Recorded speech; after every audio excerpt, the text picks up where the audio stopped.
Should be good. What's up, guys? How's it going? Happy Sunday. Hope your weekend is going well. Again, to the extent that weeks even matter anymore. What is a weekend?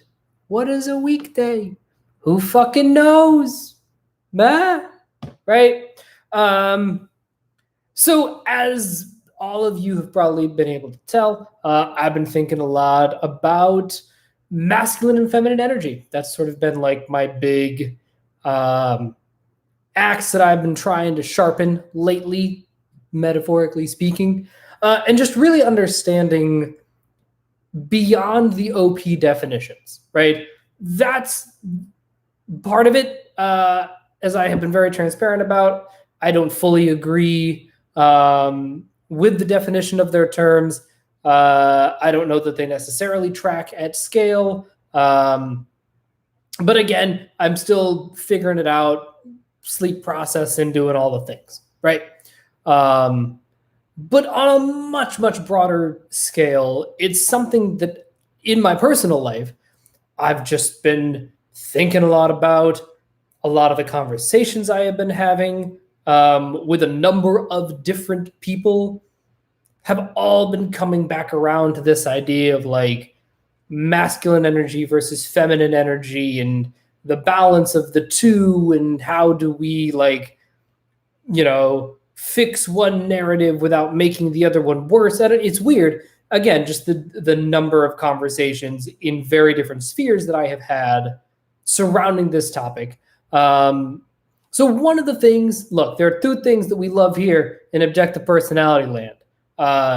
We love analogies and we love video games. And so the greatest thing in the world is a video game analogy. But one thing that I have been doing for the past, not several years, but like last 3 to 5 years probably. So there's a computer game, video game called The Elder Scrolls. They have their online platform. It's their big MMO, whatever. And I didn't play it much back in the day because it was subscription-based, but now it's you pay the money and then just play it as much as you want. I'm like, that's amazing. That is so much better. So one of the things that I would do, whether it's working on a character for a scene, if I'm doing an acting something, thinking about something in life, just wanting to see the world through different eyes. One technique that I will use is I will load up this game, create a new character, and just like live in that character's skin for a little bit, right? And the reason I like that is that I understand the rules of the world well enough. I understand the lore well enough. I understand like the mechanics of the button pushing and leveling up, that I don't need to worry about that, right? My OI is satisfied. So now I can just masculine SE gather whatever new experience I want to, gather. And so there have been times in the past where I'm like, I really need to tap into this like swooshy, magical, feminine energy, but I don't really know how to, I don't know what that looks like. I know that there's like some sort of like attacking from a distance component, but I'm not going to be wearing a lot of armor. And so I'll create an archer character or a magic character just to see what it feels like to go through this simulated, somewhat predictable world in slightly different shoes, right? And oftentimes what will happen is, again, there's no consequences in this game. Nothing fucking matters. It's like Dave playing Grand Theft Auto. It's whatever. You die, you level up. The things level up with you, so you're never fighting anything you can't beat level-wise. It's always, if you can't beat it, it means you're doing something wrong or your equipment isn't good enough, but you as a person, it's not like I'm walking into this terrible lion's den that I shouldn't be in, right? You can walk around anywhere you want. And so I've been thinking about this masculine feminine balance and what does it mean? what does healthy masculinity look like, and what does healthy femininity look like, and how do we embrace both of these in a balance and whatever. And I've talked a lot about those. But one thing that's been cropping up in a couple of different circles of mine is sort of the bad rap that masculine energy gets in certain circles, which I realize is a weird thing to say and to bring up here, because all I fucking talk about in the context of OP is how there's too much goddamn masculine energy. So then why is it that I am so concerned with embracing masculine energy and exploring that if I am so aggressively railing against it in certain contexts that mean a lot to me? So that I started digging deeper, and what I sort of stumbled upon is this idea of we don't really have terminology for what the divine masculine actually looks like. We just don't. Divine feminine, great. That conjures up a million archetypes instantaneously. We need absolutely no effort. If I say to you divine feminine, you're like, oh yeah, I have my own idea of what that means. I have seen it depicted a million times. Great. I'll even go so far as to say I don't quite as fully agree with this, but I think you make a case that we have enough of an idea of what like the demonic feminine looks like, right? We depict, the Madonna horror complex, the Jezebel, the seductress, the sexy Russian spy who just, sleeps with men and then kills them, right? So you're like, all right. I would contend that there are still more representations of the divine feminine, right? You got Mother Mary, Mary Magdalene's ascent from prostitute to savior, right? Like there's, and then just like generally what we think of as like divine feminine goddess energy. Like that's, again, it's a big cultural trope. Okay.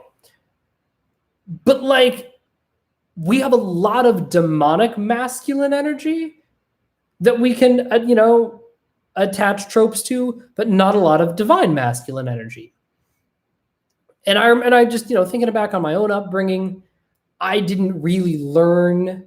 I didn't learn about the divine masculine, divine feminine dichotomy. I learned about the divine feminine, demonic masculine dichotomy, where it's like, if you want to live in the world of the light and the realm of the good, then you need to embrace feminine energy. Granted, I grew up in a weird fucking bubble. So like, I recognize that my experience is not everywhere.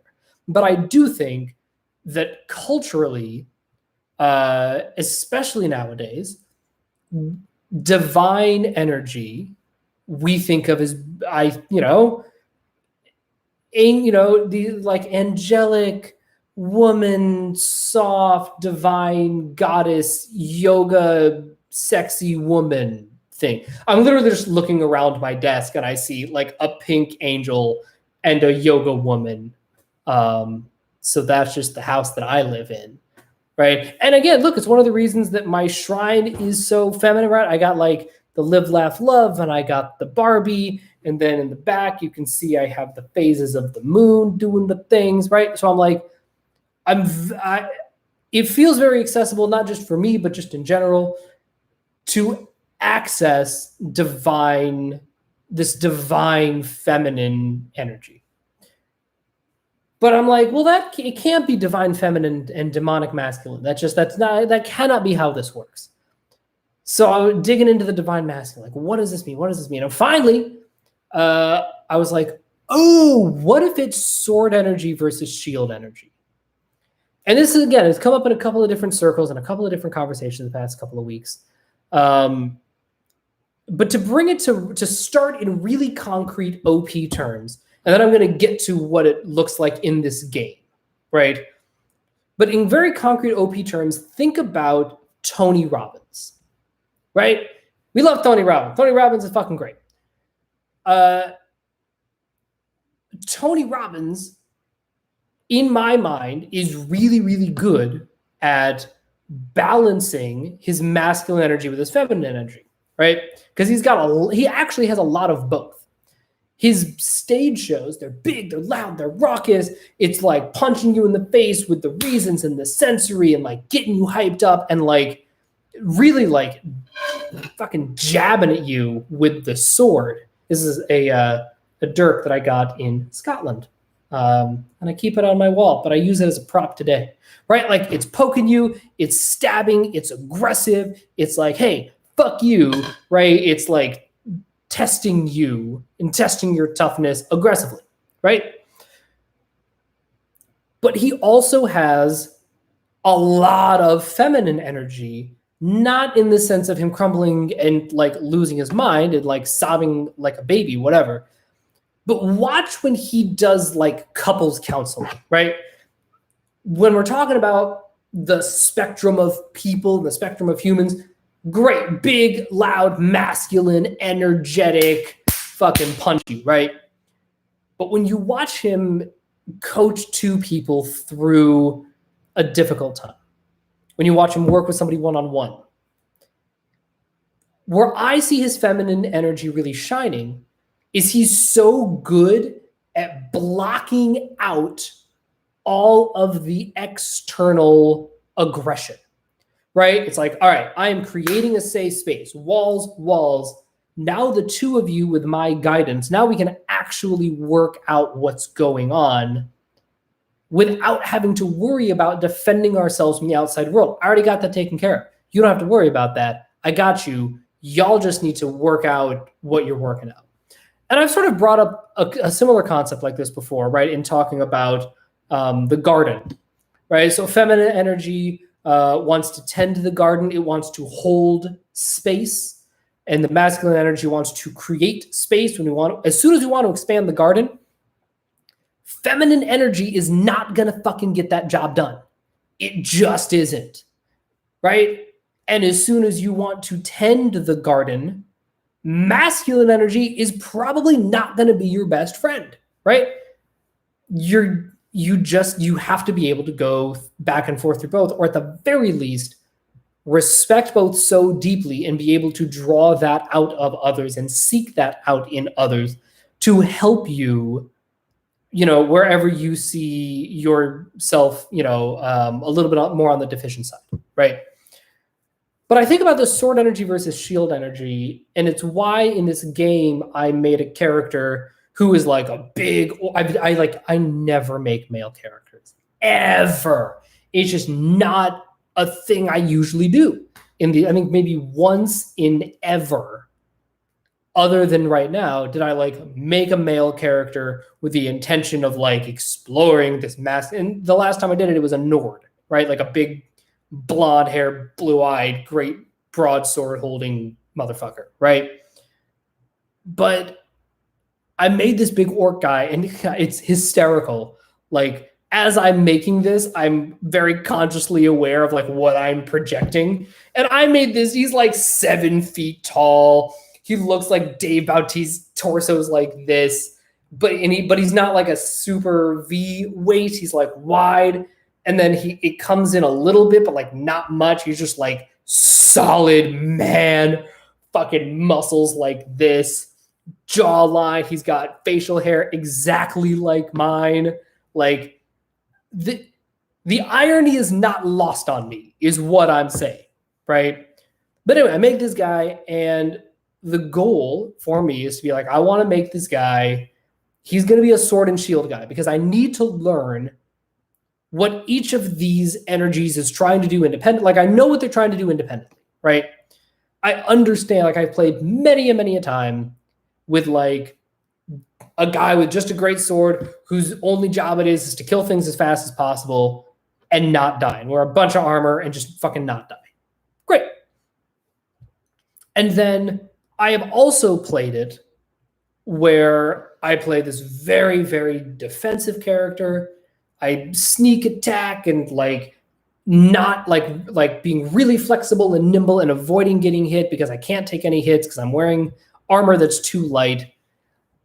But now I'm playing through this and I'm like, okay, well, hang on a second.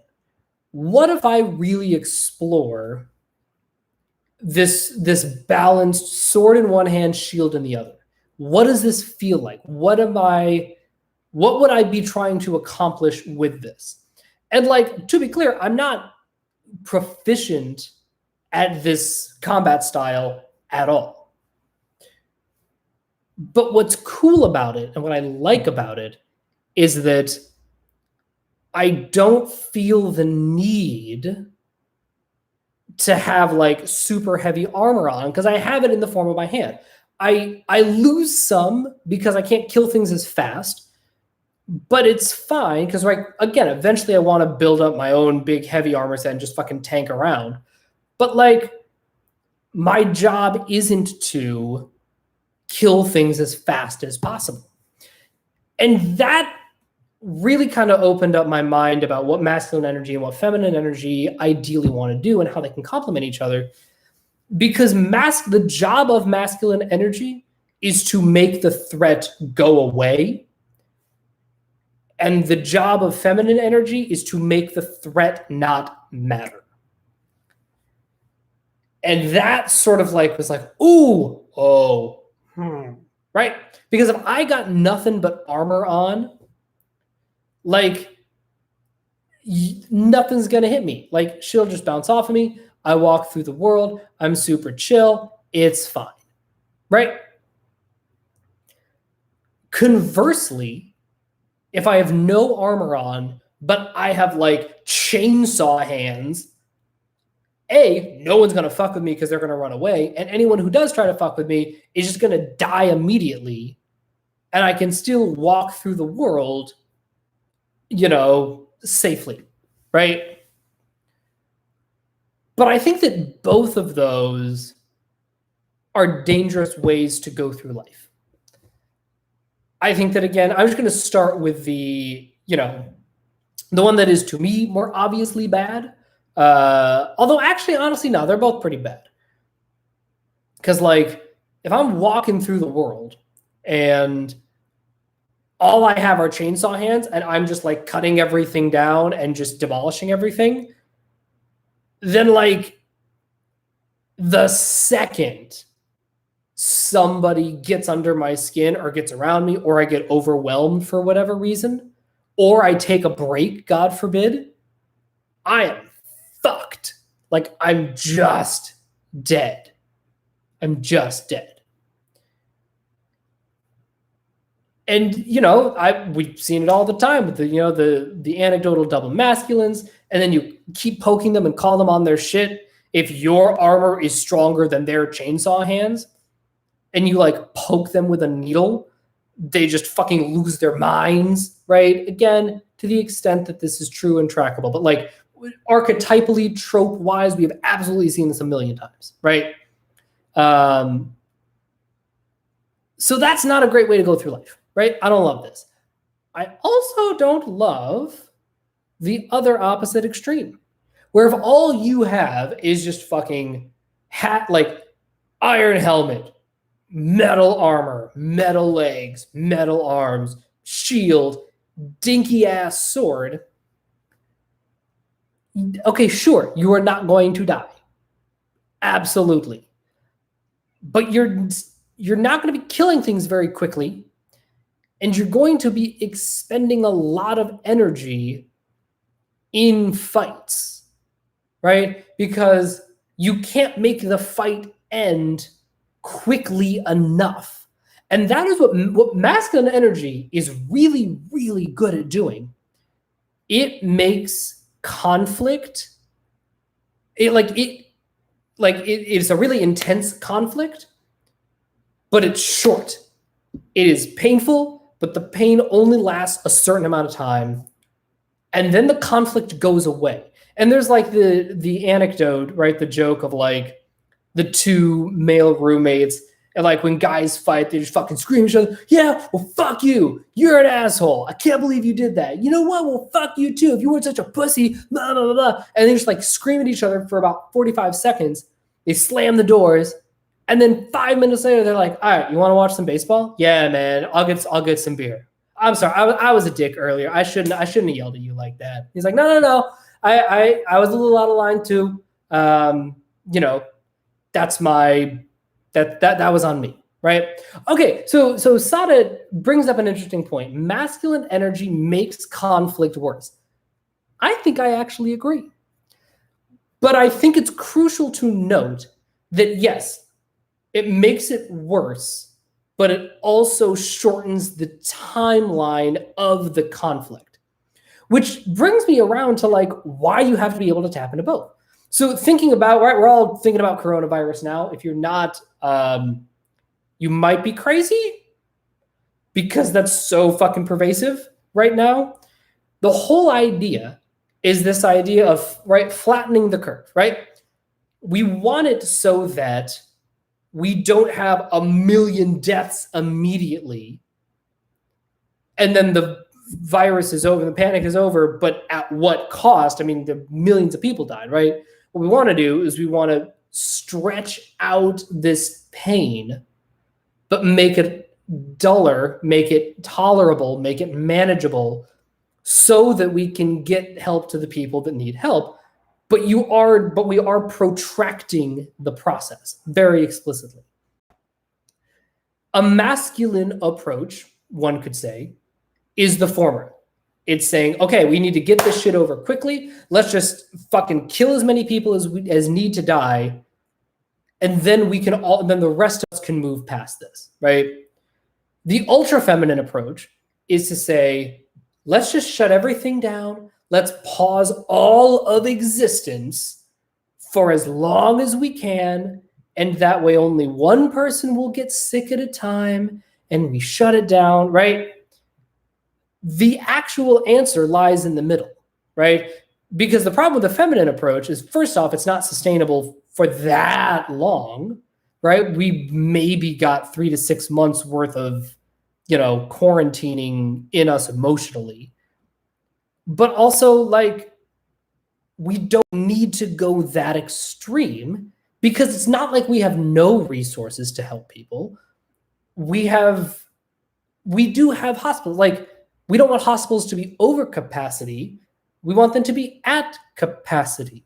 So we can handle systematically some number of humans getting ill. We just can, right? We just don't want to overwhelm the hospital. We don't want to overwhelm the system, right? And I think about this sort of like what I am dubbing, for the purposes of this video, the feminine approach, which is let's avoid conflict, let's protract it, let's just sort of keep it underneath, like bubbling under the surface, keep it underneath capacity, and then eventually it'll die down and go away, right? First off, you don't know that it'll go away. And it also requires that you don't go out and gather, right? It requires, you're like, all right, we're going to hold space for 6 months. But you're not fucking doing anything for 6 months and you're not growing. You're healing. You're making sure that we don't make things worse, but you're not growing and you are prone to stagnation. And, it's very easy to get in a rut with a preponderance of feminine energy. My God, the number of times that I have seen relationships, businesses, industries, anything, homes with too much feminine energy, it's just going to stagnate, right? And I'm going to get real Angelino here for a second. Sorry, not sorry. So like when you're saging your apartment, you have to open up windows in order to let the energy out, right? Because when you sage, like it cleanses the things, but then the negativity, like it has to go somewhere. You have to open yourself up to let out the bad, right? And you have to sometimes, like the Marie Kondo approach, that is a very masculine approach to organization, where she's like, purge your closet. If it doesn't spark joy, nuke it. Get rid of it. Light it on fire. She doesn't say that. She's like, donate it to Goodwill, but don't even think about it. Excise it from your life. And you're like, oh shit, Marie. remind me not to get on your bad side. You're fucking crazy. I adore Marie Kondo. But like, it isn't, only taking this nice, gentle, flowy approach is not always the optimal approach, right? Because you're protracting the fight long enough and hoping that the bad guys go away. But like, if the bad guys first off, if one particular bad guy is relentless, or if there's just the number of humans, you're always going to be assaulted. If you can't get rid of problems, if you can't like kill the conflict and momentarily make it worse, but then have it go away entirely, being able to do that strategically is so goddamn important. And that's something that I really learned in New York. Part of why I was able to be so successful in the beginning was because I was able to take a more feminine approach. I was able to minimize conflict. I was able to get through the thing, but also being able to tap into, all right, so hang on a second. Let's not get excited. Let's keep us at capacity of tension, right?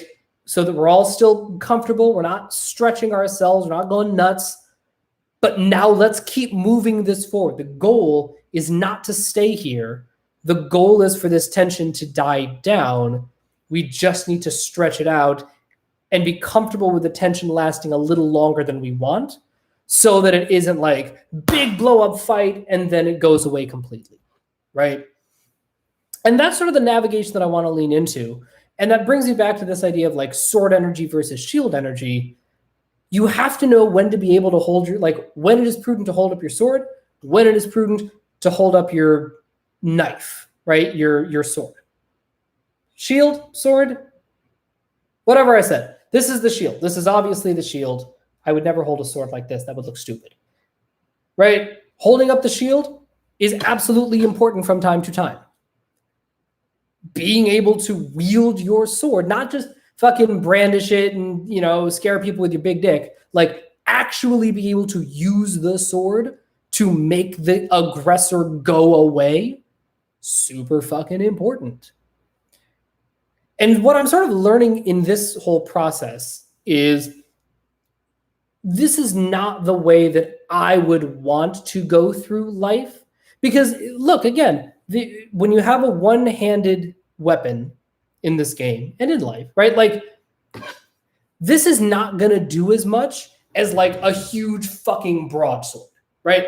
It just isn't. It's a knife, but that's also not what it's trying to do, right? It's meant to be a little pocket holster thing that you just like unsheath, deal with what you need to deal with, and then you put it away. You're not going to war with this thing. It's not what it's meant for. That is not the right tool for the job. If you're going to war, get a fucking greatsword. But like for day-to-day life, you only need this, right? And so what I would encourage everyone listening, wherever you fall on the masculine energy versus feminine energy side of the spectrum, whatever it is you're working on, whatever balance you're trying to achieve, here's what I want to leave you with. In most circumstances, you do not need more masculine energy than this. You just don't. There are times when you will, in which case you're like, you know what?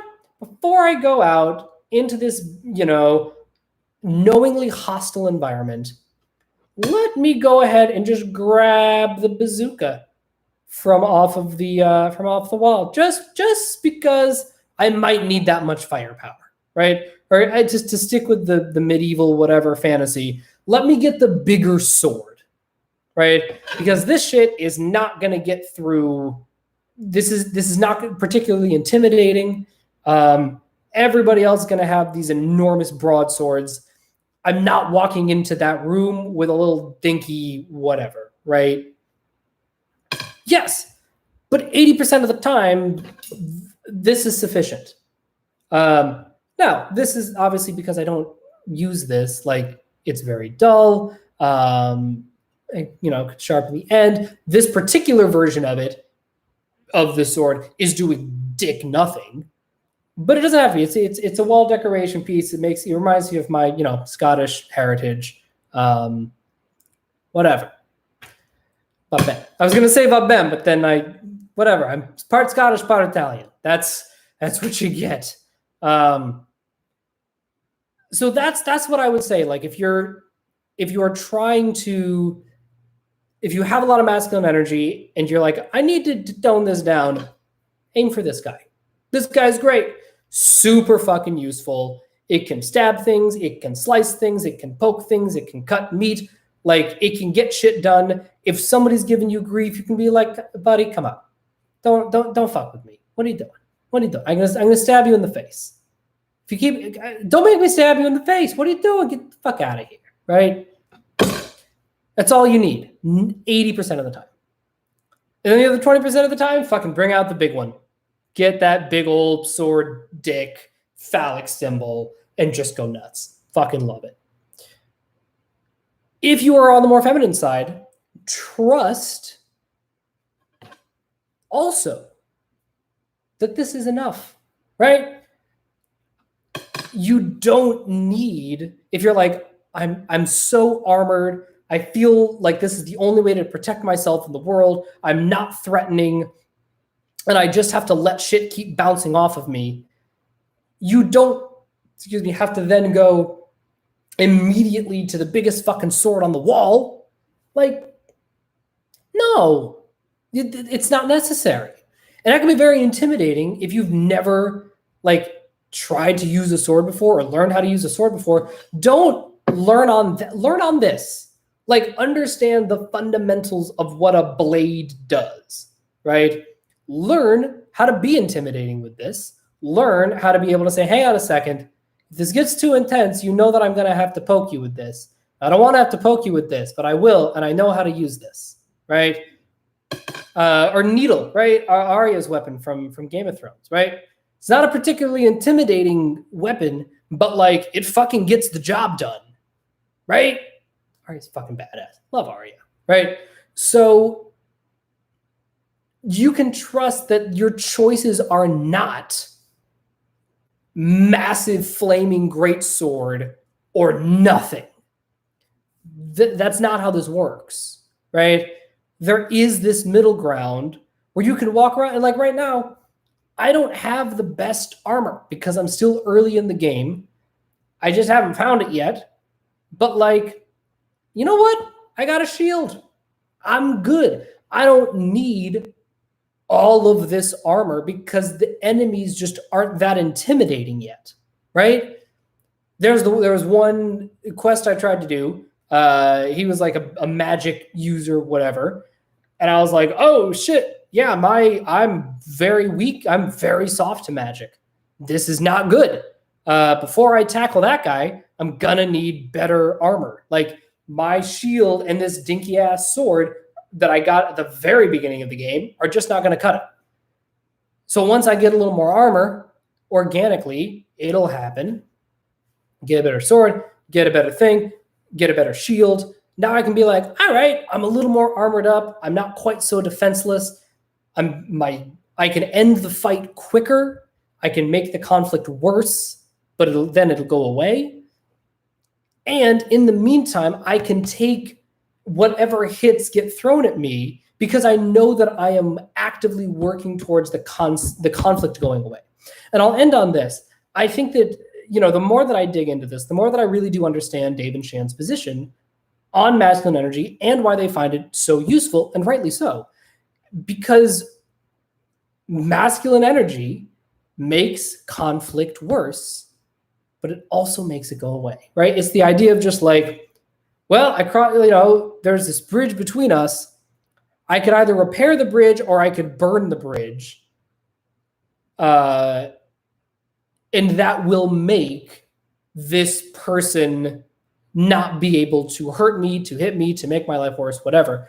Both of them result, they have the same result, right? The result is, I want to feel less pain. I want to be in less pain, right?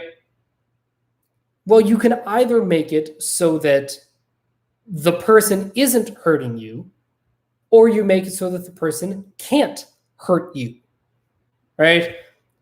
Both are effective, depends on your goal, depends on what you risk. And just to go back to the armor thing, look, right now, walking through the world, I'm actually pretty fast, right? I don't have a lot of heavy armor on me. I can run pretty swiftly. I can get from place to place. We're good. As soon as I start to put more armor on myself, I physically walk slower. And I felt this, not just this is IRL shit. When I was in New York, you're just outside all the time. Nobody has cars. It's prohibitively expensive to take cabs, especially during rush hour, and it'll take you fucking an hour and a half to get to work instead of 35 minutes. You're not going to take a cab, right? But when it's really cold out, you have to physically armor up to keep the cold away from you and to protect yourself and to sort of like hunker down. And you just walk more slowly. You're not prancing around in your snow boots and your long underwear and your heavier jeans and your sweater and your parka and your gloves. Like, you're not, you physically cannot move that fast. You are weighed down, right? So know that also comes at a cost, right? If your goal is to make shit move quickly, you're going to need to tap into masculine energy to make things move faster, right? Because again, if you're like walking around, you're like, nothing can hurt me, nothing can hit me, dink, dink, dink, I'm good, I'm chilling. Great, you've moved 5 feet in the last hour. Like, let's go, let's move it along, people, right? Like, so leaning too far into feminine energy really can make things stagnate in a very, very detrimental way. And it's not immediately destructive, but it will it's that like, it'll toxify. It'll like start to, if you don't heal the wound, if you're like, it'll go away. It'll go away. The cancer will start to spread. It'll eat at you it'll rot from the inside. It's like a whole fucking thing, right? So just know that, yeah, radiation therapy sucks. It's real aggressive. But guess what? When it works, the cancer goes away. And you're not like living with this thing, hoping it doesn't get bigger, slowly trying to tamp it down, right? All right, that's all I got for today. Let me know what you think in the comments below, either here or on Facebook if you want to, at the Unofficial Objective Personality Study Group. I make these videos whenever I feel like it, talking about feelings, talking about life, talking about parts sometimes. But I've been really interested in like understanding sexual energy and how that maps onto OP, and maybe using that to highlight some of the enormous, enormous strengths of OP. Because the fact that they were even able to map sexual energy onto personality type is a fucking game changer. Like, holy shit. Knowing that my SE is masculine has done more for my personal development than anything else, basically ever. But I also want to use this as an opportunity to flesh out the sexual side of OP. Because I do think that it is still a little one-dimensional. And I think that there are more facets to it that if we can harness them, we can really paint a full and intricate picture of masculine and feminine energy and how that manifests in all of us. All right. Have a wonderful weekend, and I will see you guys later. Bye.